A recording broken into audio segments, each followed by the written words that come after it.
Si hablas todo el tiempo, nunca escucharás lo que los demás tienen que decir.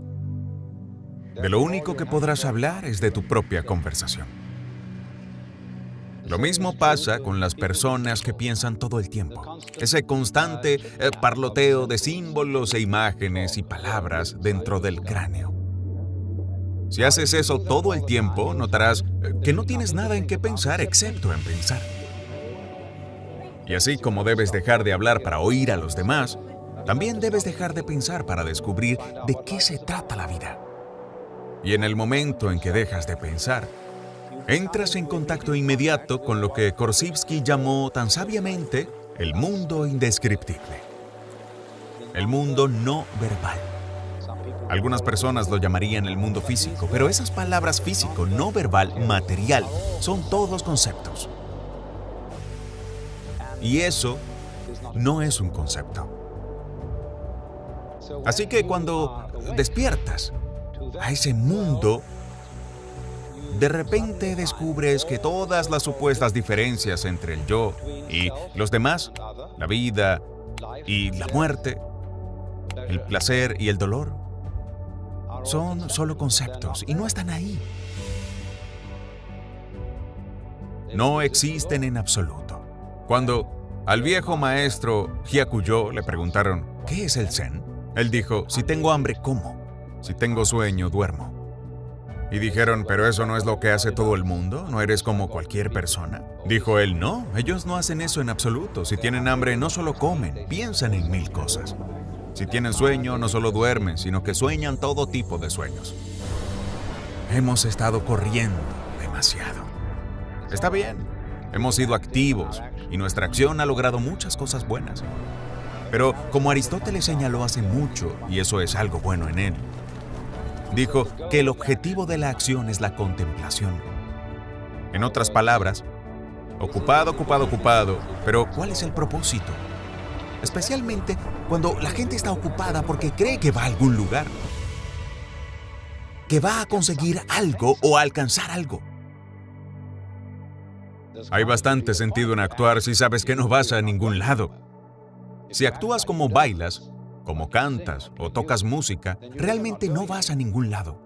Solo estás haciendo acción pura.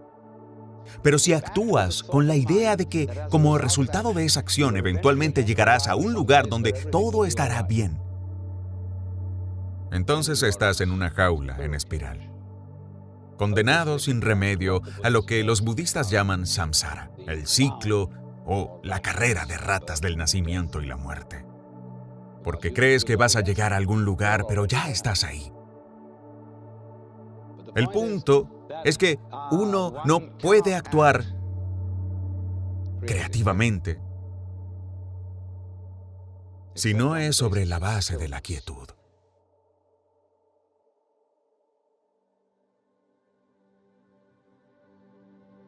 De tener una mente que de vez en cuando pueda dejar de pensar. Y así, esta práctica de sentarse puede parecer muy difícil al principio, porque si te sientas al estilo budista, te duelen las piernas. La mayoría de los occidentales se inquietan. Les parece muy aburrido estar sentados mucho tiempo. Pero la razón por la que les parece aburrido es porque siguen pensando. Si no estuvieran pensando, no notarían el paso del tiempo. Y de hecho, lejos de ser aburrido, el mundo, cuando se observa sin parloteo mental, se vuelve increíblemente interesante. Las vistas, sonidos y olores más ordinarios, la textura de las sombras en el piso frente a ti. Todas esas cosas, sin nombrarlas ni decir eso es una sombra, eso es rojo, eso es marrón, ese es el pie de alguien. Cuando ya no nombras las cosas, empiezas a verlas. Verás, si fuerzas el sonido en solo 5 tonos, si fuerzas el color en solo 5 colores, quedas ciego y sordo. El mundo del color es infinito, al igual que el mundo del sonido. Y solo al dejar de fijar conceptos sobre el mundo del color y del sonido es que realmente comienzas a escucharlo y a verlo. Así que me atreveré a usar la palabra disciplina. Esta disciplina de la meditación, o zazen, está detrás de la extraordinaria capacidad de la gente del Zen para desarrollar artes tan grandes como los jardines, la ceremonia del té, la caligrafía y la gran pintura de la dinastía Song y de la tradición japonesa Sumi. Ellos encontraron en las cosas más simples de la vida cotidiana la magia.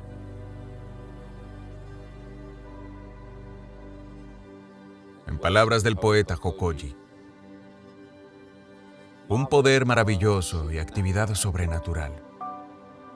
Sacar agua, cargar leña. La forma más fácil de dejar de pensar es primero pensar en algo que no tenga ningún significado. O escuchar un sonido que no tenga sentido. Porque eso te detiene de pensar, ya que te fascina el sonido. Llega el momento en que se quita el sonido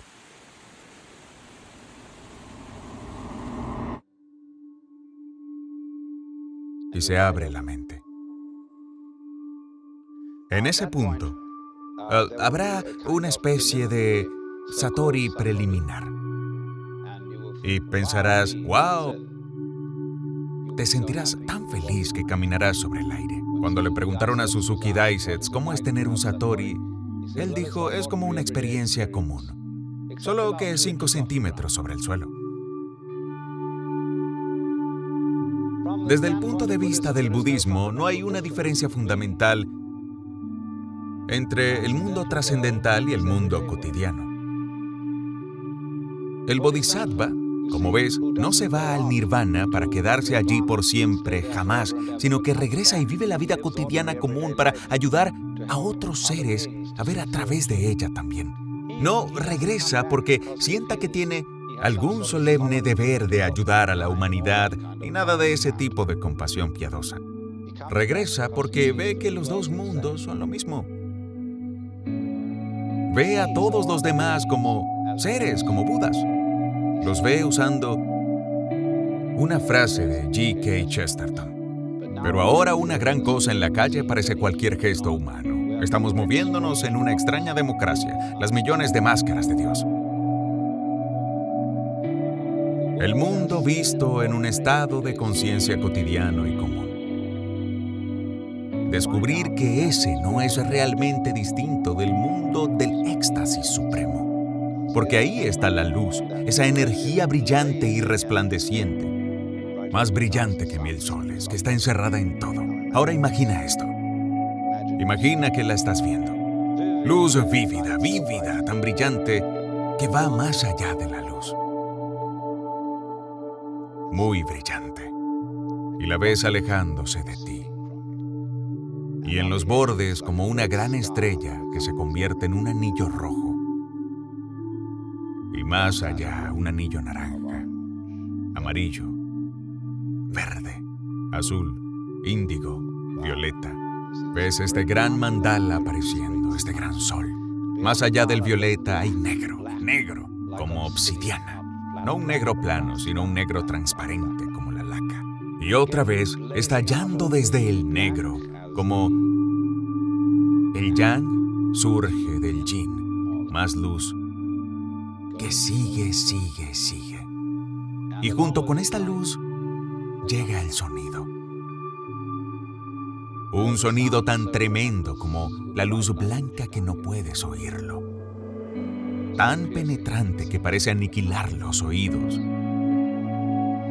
Pero entonces, junto con los colores, el sonido desciende por la escala en intervalos armónicos, bajando, bajando, bajando, bajando, hasta llegar a un bajo profundo y retumbante, tan vibrante que a su vez se convierte en algo sólido, y comienzas a ver un espectro similar de texturas. Todo este tiempo has estado observando una especie de cosa que irradia hacia afuera, pero dice, esto no es todo lo que puedo hacer. y los rayos empiezan yui, yui, yui a danzar así. Y naturalmente el sonido también empieza a ondular al salir. Luego las texturas comienzan a variar. Y dicen, bueno, has estado viendo esto como la he descrito hasta ahora, en una dimensión plana. Vamos a añadir una tercera dimensión. Va a venir directamente hacia ti así. Y mientras tanto dice, no solo vamos a hacer esto, yui, yui, yui, también vamos a hacer pequeñas ondas. Chuki, chuki, chuki, chuki, chuki, algo así. Y de repente ves en todos los pequeños detalles que se vuelven tan intensos que todo tipo de subfiguras están contenidas dentro de lo que pensabas que era la figura principal. Y el sonido empieza a cambiar por completo. Complejidades increíbles de sonido por todos lados. Y esta cosa sigue, sigue, sigue. Y crees que vas a perder la cabeza. Y de repente se convierte en... Es sorprendente porque no se espera que a un conserje le apasione su labor, pero lo acepta y hace su trabajo. Y pienso en los periodistas, en primer lugar. Tienen que sentir pasión por aquello sobre lo que escriben, antes de convertirse en periodistas. Casi siento que la gente no me cree, que soy un mentiroso patológico porque siempre estoy defendiéndome. La gente aún no ha evolucionado tanto como para cuestionar lo que se publica. Incluso yo soy muy malo en eso también. Creo muchas de las cosas que leo. Nunca he conocido a mis ancestros. Ni siquiera supe hasta este año que el apellido Cobain era irlandés. Lo averigüé buscando en las guías telefónicas nacionales. Encontré una señora en San Francisco que investigaba nuestra historia familiar. Vinimos del condado de Cork, que es realmente una extraña coincidencia porque cuando estuvimos en Irlanda tocamos en Cork y todo el día anduve aturdido. Nunca me sentí más espiritual en mi vida. Fue la sensación más extraña y lloré durante todo el día. Fue lo más extraño. Desde entonces, desde hace unos 2 años, he sentido que soy de Irlanda.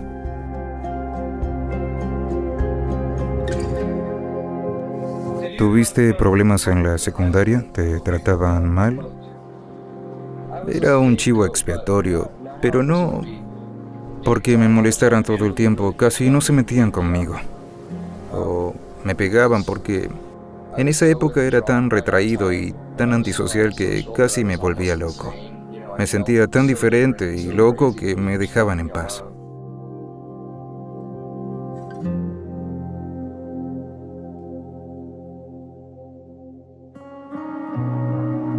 Como no podía hacer amigos con los que congeniase, acabé saliendo mucho con chicas.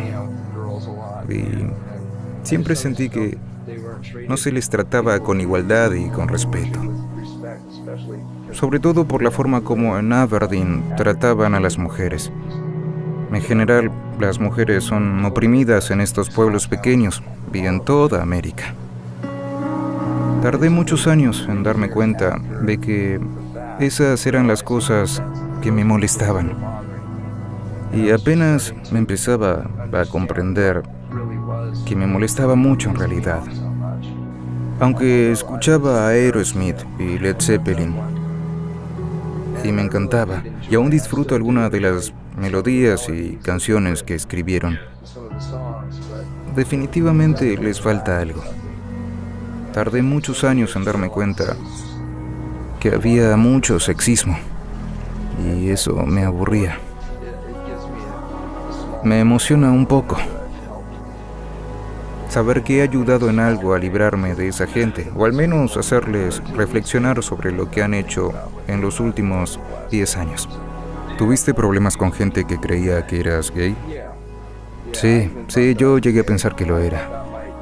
Pensé que esa sería la solución a mi problema en algún momento de mis años de secundaria, aunque nunca experimenté con ello.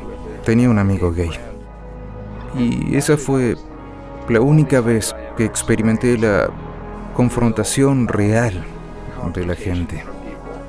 porque durante años, como dije, básicamente me tenían miedo. Y cuando empecé a andar con esta persona que se sabía que era gay, empecé a pasar por mucho y la gente me amenazaba con pegarme y eso. Y luego mi mamá me prohibió seguir siendo amigo suyo.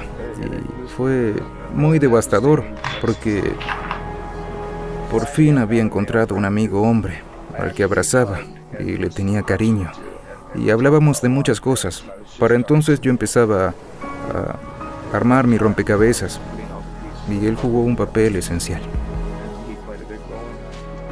Me parece que, volviendo a esto de las políticas gay, es una de esas cosas que te diferencian de muchos otros grupos, porque aún no hay muchos grupos en el ámbito popular que hablen de esas cosas o las admitan, pero parece estar mejorando. Por fin se acepta la música alternativa, aunque de una forma bastante triste en lo que a mí respecta, pero al menos la conciencia está ahí. Y eso es muy beneficioso para los más jóvenes.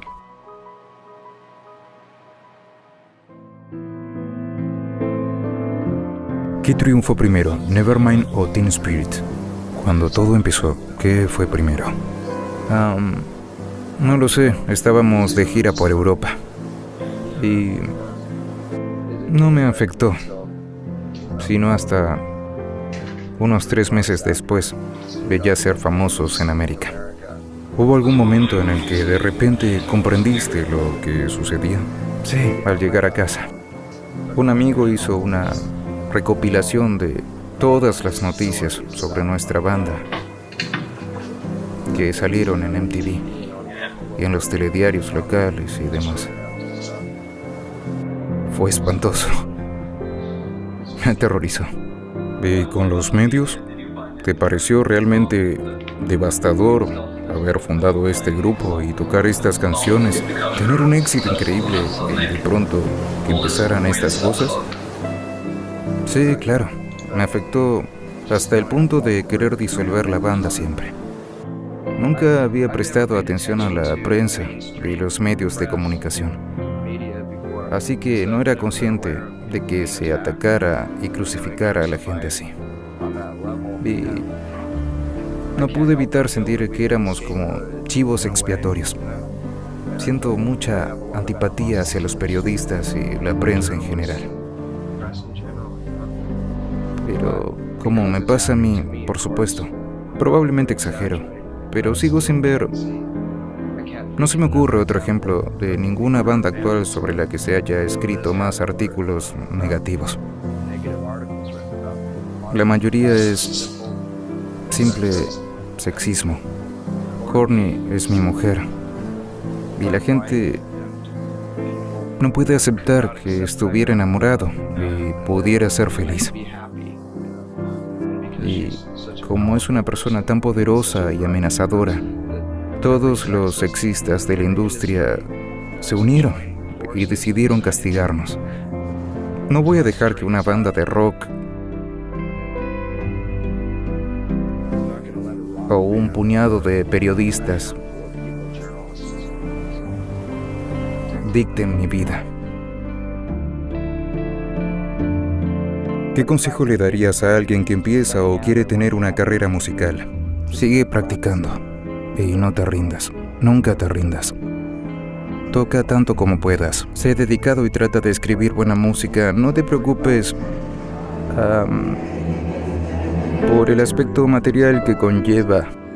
No importa cómo te veas, ni nada de eso o cómo sea tu producto. Lo que importa es cómo suena.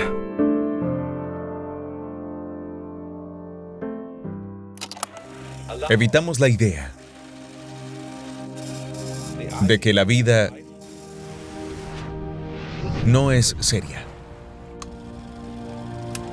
Porque de algún modo sientes que si no haces algo serio, eres un vago.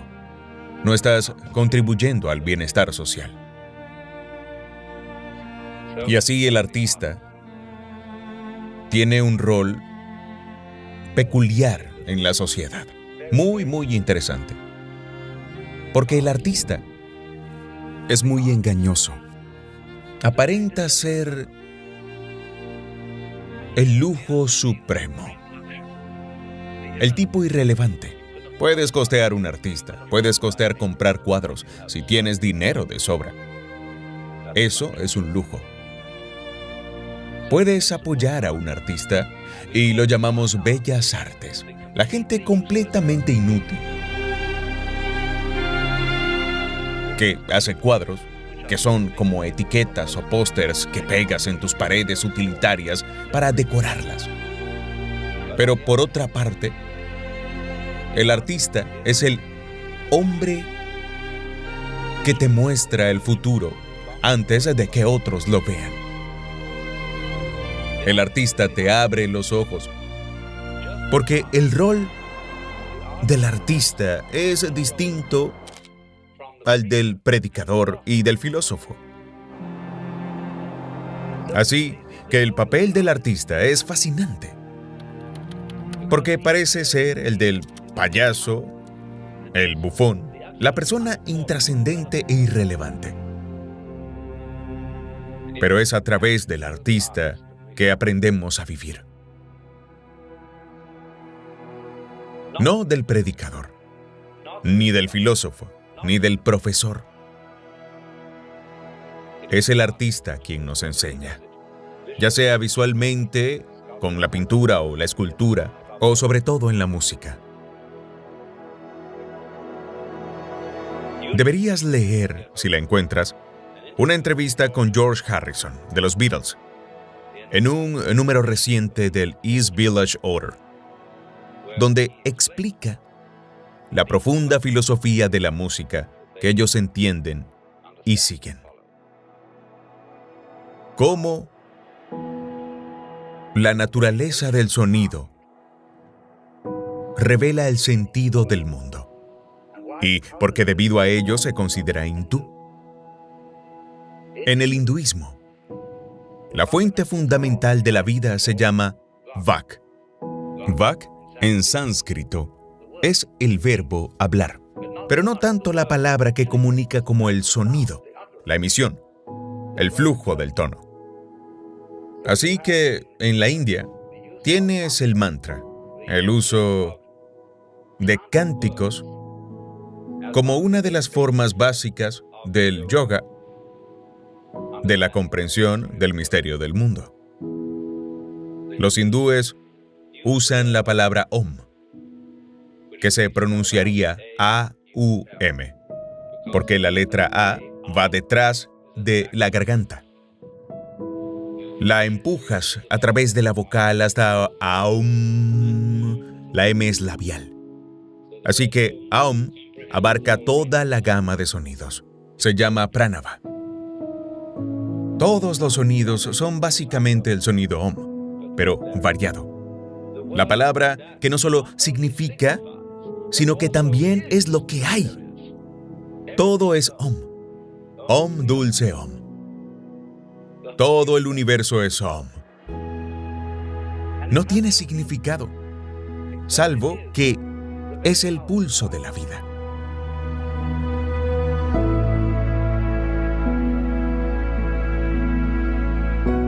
Algunos habrán leído de Joyous Cosmology,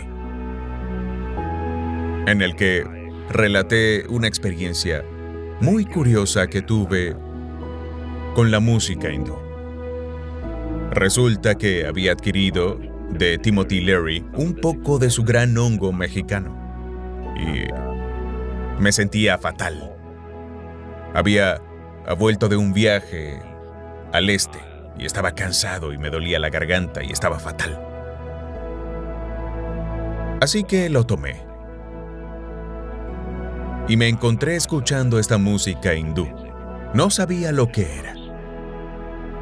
Y cuando la escuché, pensé, ¿qué clase de idiotez está pasando? Pensé que parecía que mi amigo, con quien pasaba el día, era un tipo salvaje. Creí que había puesto una grabación de sus payasadas con sus amigos. Era como niños haciendo muecas. Pensé que era algo absolutamente absurdo.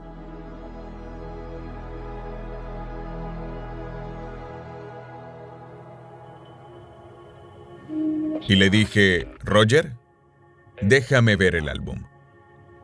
Me dio el estuche, decía, Música clásica de la India, editado por Alain Danilov, que es el experto más erudito y respetable en el tema de la música hindú. Dije, me están tomando el pelo. No, para nada. Solo se oían estos murmullos. No solo hacían su didá, también usaban sus voces como oboes. Ya sabes, ese... como si se taparan la nariz e hicieran como un oboe. Y sonaba así. Y era todo un asunto de niños volviéndose locos. Escuché esto y de repente me di cuenta de que de eso se trata la vida. Y fue un reconocimiento súbito de que todo en el mundo carece de sentido. Eso es lo que ocurre. Nuestros padres nos enseñan a todos a darle un valor. Cuando va de cierta manera, el ritmo de la vida va de cierta manera. Cuando decimos, oh, cuidado, cuidado, cuidado, cuidado, porque puede ser el final. ¿Cuál será el final? Clonk. ¿Qué tiene de malo?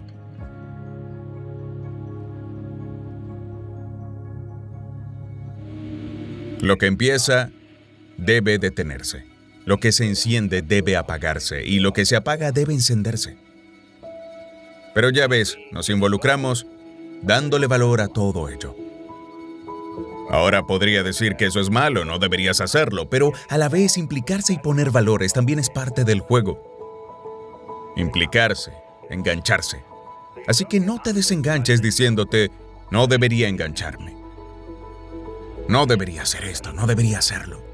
Lo que haces es ver que engancharte es solo otra forma de ello. Más tonterías.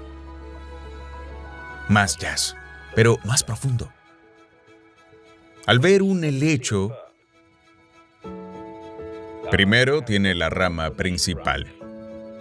Luego tiene subramas. Y de estas subramas salen subramas. Y de las subramas salen subramas. Y así un helecho. Ahora podrías enumerar cada uno de estos niveles. Dices, bueno, este es un nivel número 1, este un nivel 42, este un nivel 65. Juzgas los eventos y dices, es bueno, es malo, adecuado, inadecuado, pero no reconoces que dices que algo es inadecuado porque pensabas que era nivel 63 cuando en realidad era 112. Y no lo sabías, no viste en qué nivel estaba. Así que toda la obra de la vida humana, con todas sus alegrías y penas, sus tragedias, lo malo, lo bueno, es como un helecho. Con protuberancias, eso solo significa que otro clan está haciendo su vida allí. Un clan de bichos de algún tipo también vive allí, hacen sus cosas. Ellos viven del helecho. El helecho vive de algo más. Todos nos apoyamos de una forma u otra. Vi todo esto como una obra fantástica. Wim Hof es un atleta extremo cuyas hazañas han superado lo que muchos considerarían humanamente posible. Ha batido récords mundiales, escalado el Everest y el Kilimanjaro con solo pantalones cortos y zapatos, conquistado la natación más lejana bajo el hielo, corrido la media maratón más rápida descalzo sobre hielo y nieve, y la lista sigue. Pero, ¿qué despertó esta habilidad sobrehumana? Podrías pensar que ningún otro hombre es capaz de estos increíbles logros, aunque Wim afirma que todos los humanos poseen el poder para lograr estas hazañas. Lo que encuentro fascinante en su historia es cómo comenzó todo. Tras la muerte de su primera esposa, Wim se encontró en una búsqueda de sentido para la vida. Un día, mientras caminaba por Ámsterdam, sintió una conexión repentina con la naturaleza. De manera intuitiva, se sumergió en agua helada. En esta entrevista, nos lleva de regreso al momento en que todo comenzó. Y la pregunta es, ¿qué descubrió sobre el ser humano? He leído muchos libros explorando muchas disciplinas esotéricas porque sentía que había más entre el cielo y la tierra, pero no lo encontraba y tenía esa sensación dentro de mí. Después de años, una mañana de domingo, me encontraba en un parque, reflexionando una vez más. Como siempre, no se detiene. Cuando buscas algo y no lo has encontrado, tu mente sigue, sigue y sigue. Así que esa mañana de domingo caminaba por el parque y sentí una atracción por una fina capa de hielo en el agua. Miré alrededor para ver si había alguien. La idea surgió: voy a entrar en esa agua. Miré otra vez, me quité la ropa y cuando entré en el agua, lo sentí en lo más profundo. Entonces me silencié. Sentí, esto es, sin pensarlo. Y en ese momento, la mente queda en blanco, pero está ahí. Y me hizo sentir realmente bien. Solo un minuto. Era la primera vez. Jugué un poco con el hielo y fui testigo de que no sentía el frío en absoluto.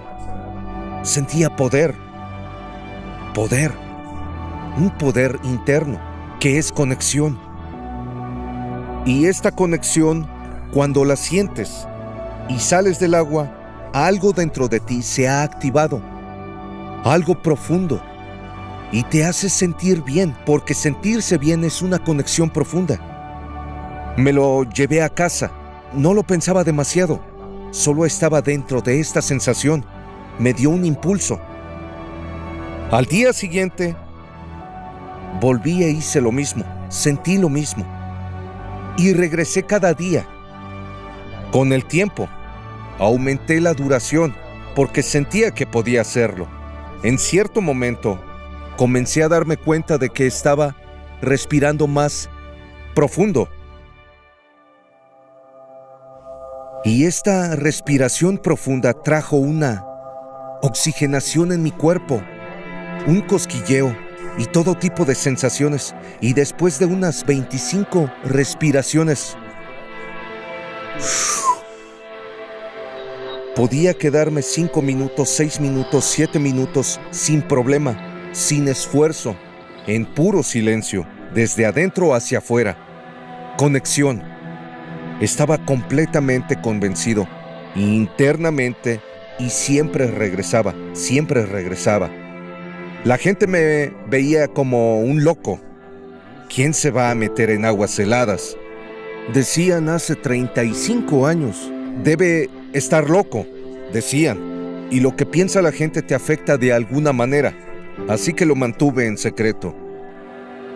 Durante unos 25 años. Siempre iba al parque donde vivía, en el sur de Ámsterdam, en un lugar ocupado justo entre 2 árboles, donde nadie podía verme. Simplemente hacía lo mío porque me hacía sentir en paz, poderoso, en silencio. Más tarde, comencé a entender que sí, el frío te lleva a una conexión más profunda con las partes más primitivas del cerebro, que es la adrenalina, el modo reptiliano, el cerebro primitivo, el cerebro reaccionario, que no piensa, solo siente. Esto era lo que estaba buscando, algo más allá de la religión, más allá de los conceptos filosóficos, o esas ideas de si haces esto, sucede esto, todas esas disciplinas, pero nunca esta profundidad en mi cerebro conectada con la profundidad de mi cuerpo. Y desde ahí me di cuenta de que hay un poder más profundo y lo desafié. En ciertos momentos podía sentarme toda la noche afuera con pantalones cortos en temperaturas bajo cero. Eso es poder. Eso es algo más allá de lo que pensamos. Es sentir en estado puro. Siempre he estado buscando ¿de qué trata la vida? ¿Cuál es el verdadero sentido de la vida? Y eso no lo encuentras en los libros. Tú eres el libro. Tienes que abrirte y comenzar a leer, ser consciente de lo que tienes dentro. Esa es mi convicción. Estamos hechos para ser felices, fuertes y saludables. Después de 30 años de burlas que soporté, es creer. Un hombre no puede soportar 30 años de burlas si no tiene esta creencia. Veo esta silla, está aquí. No puedes hacer que diga que no está aquí. Lo que sentí estaba ahí. Nadie podía decirme, oye, lo que haces es una locura. No, me sentía mucho mejor que nunca. Mi convicción es, una vez más, que estamos hechos para acceder en cualquier momento a nuestro propio sistema para hacernos felices, fuertes y saludables. ¿Qué quiere una madre para su hijo? Y la madre es quien da a luz a nuestra existencia. Quiere que sea feliz, fuerte y saludable. Si falta eso, lo compensamos con posesiones, dinero, seguridad. Pero todo esto es inseguro porque no puedes garantizar la salud, la felicidad y la fuerza. Cuando me encontré con el frío, dejé de leer, dejé todo. Todo está ahí en la superficie. Todo el rollo de los gurús, el Buda, los católicos y todo eso. ¿Qué es realmente? Hay un montón de guerras, un montón de controversia porque discuten en la superficie. Volviendo a esta parte reaccionaria nuestra, que es como un lagarto. Un lagarto no piensa en los impuestos, ni en qué hará mañana, ni en cómo asegurar su casa o su sustento, ni en matemáticas, ni nada de eso. Solo piensa en comer, congelarse, luchar o huir. Eso es todo, muy primitivo. Eso es real. ¿Alguna vez has visto a un conejo yendo al psiquiatra, a la farmacia o al hospital? No, porque sus niveles de pH están equilibrados. Un día antes de morir, un conejo sigue siendo capaz de huir, de pelear, de comer, de hacer todo. Luego muere, se duerme y su sistema nervioso central hace lo suyo. Probablemente va al cielo de los conejos. Quiero decir, entra en esa luz hermosa y por eso no tienen miedo. Tienen miedos reales. Huir, luchar, depredadores y todo eso. Pero nosotros, con nuestros niveles de pH, estamos por los suelos porque creemos que somos superiores a la naturaleza. Nos vestimos todo el tiempo. Nos desconectamos de la naturaleza porque no hay estimulación. Vivimos en una zona neutral. La conexión entre el cerebro y el cuerpo se debilita por eso y generamos niveles bajos de pH. Hay menos oxígeno porque no hay estímulo. Si aquí hiciera más frío, tú respiras más profundo, natural. Y eso activa todas las venas. Tenemos 125,000 kilómetros, que son unas 80,000 millas de capilares, arterias, venas y todos los canales de sangre. Y la sangre transporta oxígeno. El oxígeno es necesario para mantener los niveles de pH adecuados en el cuerpo. En todas partes, la forma en que la naturaleza lo diseñó es alcalina. Por ejemplo, el estómago debe ser muy ácido. La mucosa de los pulmones debe ser muy ácida. La naturaleza hizo un trabajo perfecto hasta que empezamos a arruinarlo, a ponernos ropa y a desfilar en pasarelas como «Oh, mira qué hermoso». Es una locura. A veces hay que volver a cómo la naturaleza nos diseñó. Si somos capaces de crear iPhones, ahora mismo un iPhone tiene más inteligencia que todo el proyecto del Apolo 13. Tenemos toda la tecnología, pero no podemos controlar nuestra felicidad, nuestra fuerza y nuestra salud. Es momento de tomar esta inteligencia y mirar hacia adentro. Hugh, ¿qué es Dios? Pregunta simple, ¿qué es Dios? Tomaría una vida o varias entenderlo. Supongo que para mí es mi idea de la conciencia. Dios no es algo, no es necesariamente algo que puedas ver. Está dentro de todo y fuera de todo. Creo que Dios, lo absoluto, como quieras llamarlo, el ser, es inmutable. Por lo tanto, casi todo lo que veo tiene un elemento de Dios. No podrías llamarlo Dios porque todo cambia. Tú, yo, donde estamos sentados, este río, este planeta, todo tiene un ciclo de vida. Nacimiento, muerte. Pero mi sensación sobre Dios es que existe más allá de eso, de las leyes de la naturaleza. De alguna manera está separado de las leyes del tiempo, la materia, el espacio.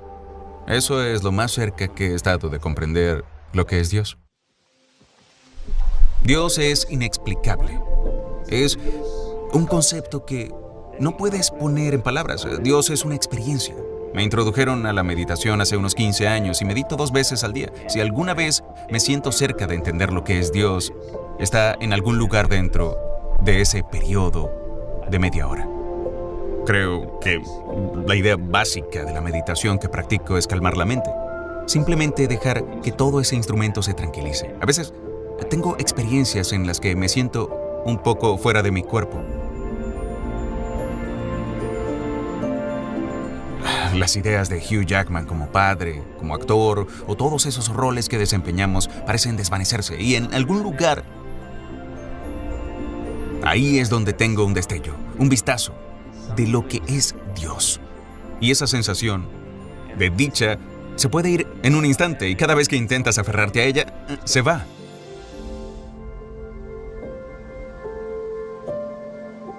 Es una experiencia diferente cada vez, pero tengo destellos de algo que me energiza a un nivel tan profundo que... ahora, no estoy seguro de qué haría sin esa forma de oración, ¿eh? Es una manera de conectarme con quien realmente soy.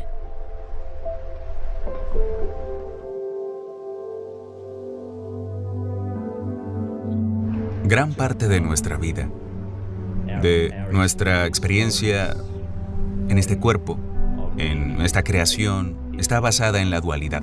De hecho, hay un entrevistador y un entrevistado. Hay un hombre y otro hombre, o un hombre y una mujer. Hay noche y día, hay vida y muerte, dolor y placer. El mundo existe en esta dualidad. Estoy aquí sentado, hablando a través de este cuerpo contigo. Y la cámara está grabando una forma de hablar. Y hay un Dios dentro de esta entidad y fuera de ella que existe más allá de las palabras que estoy diciendo y de mis acciones. Más allá del espacio. Hay algo que nos conecta a todos. Para mí eso es Dios.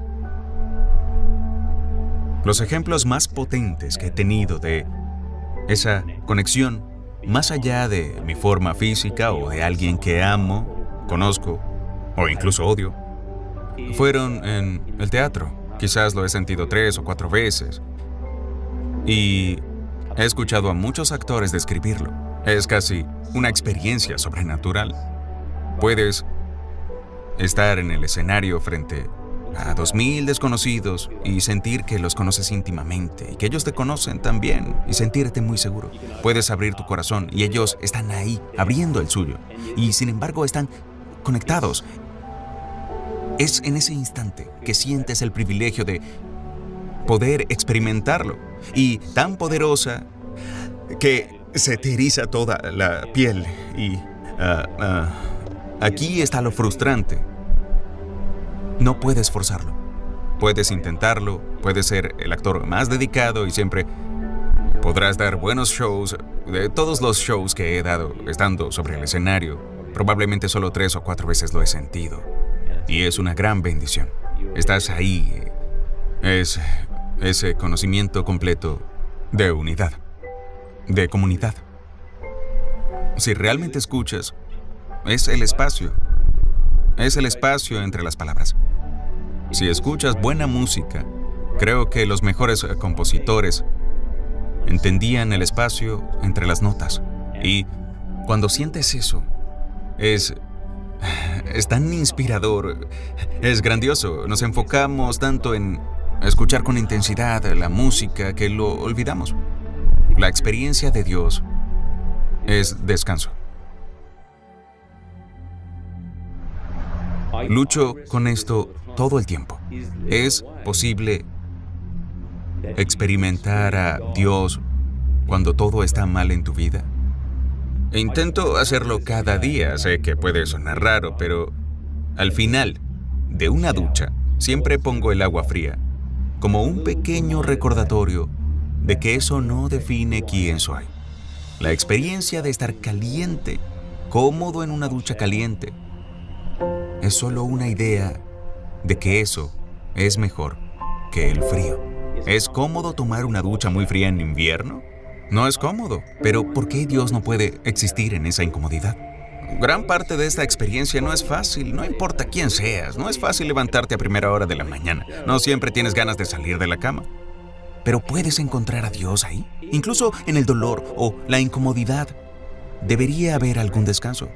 Y curiosamente, mi experiencia es que puedes llegar a disfrutarlo.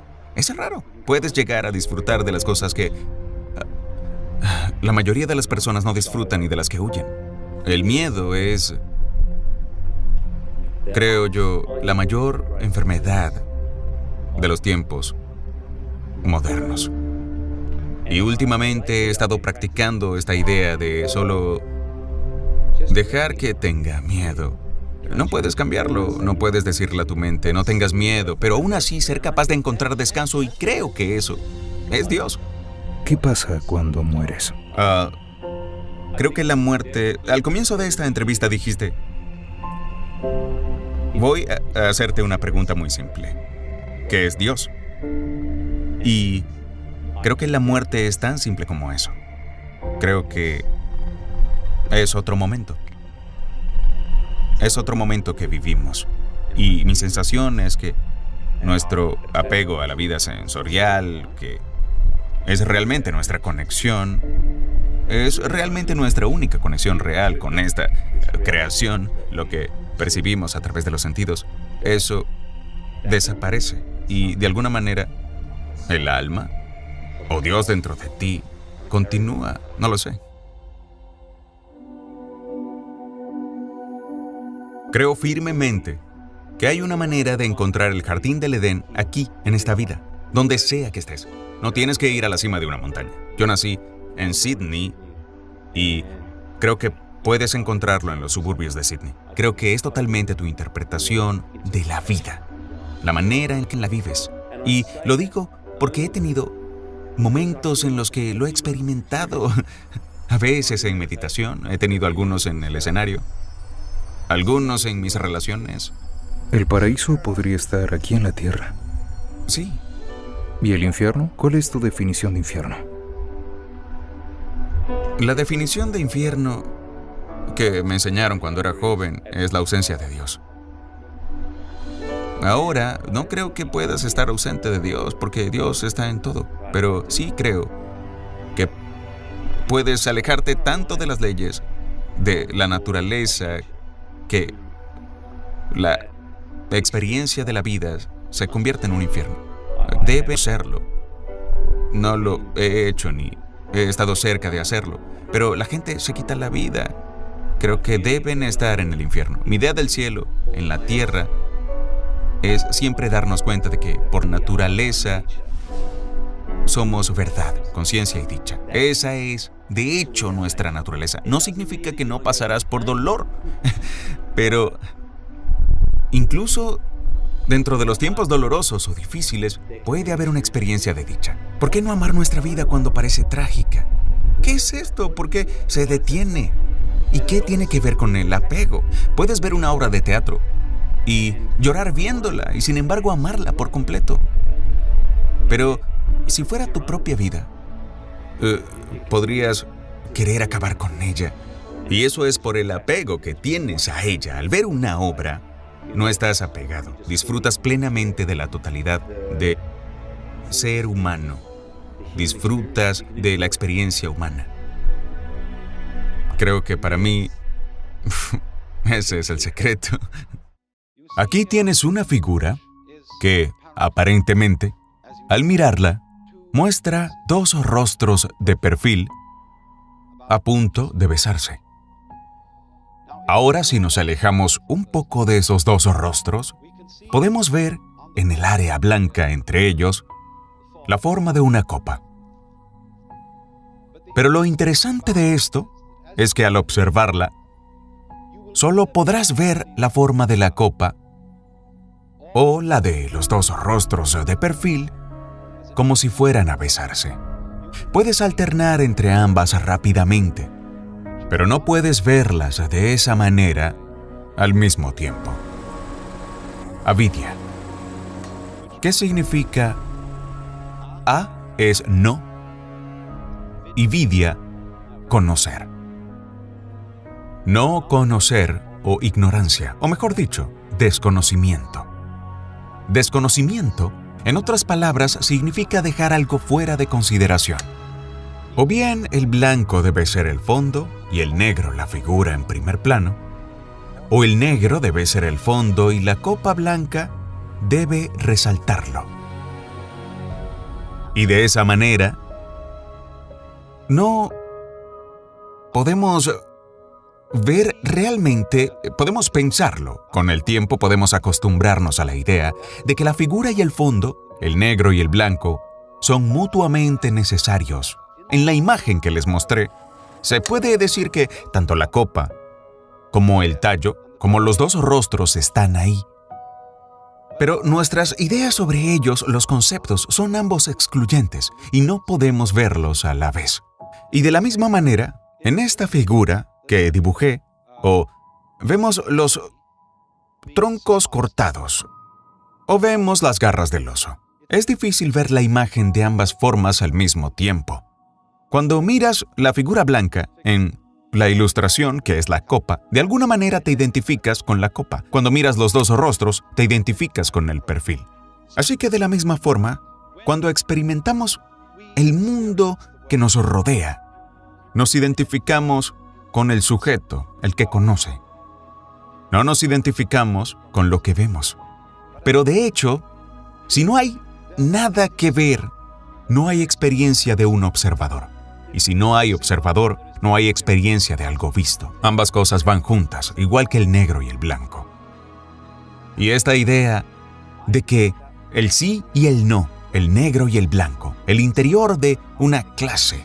Digamos que dibujamos un cuadrado para representar fundamentalmente la idea de una categoría. No puedo tener un cuadrado que no tenga tanto un interior como un exterior. Van juntos.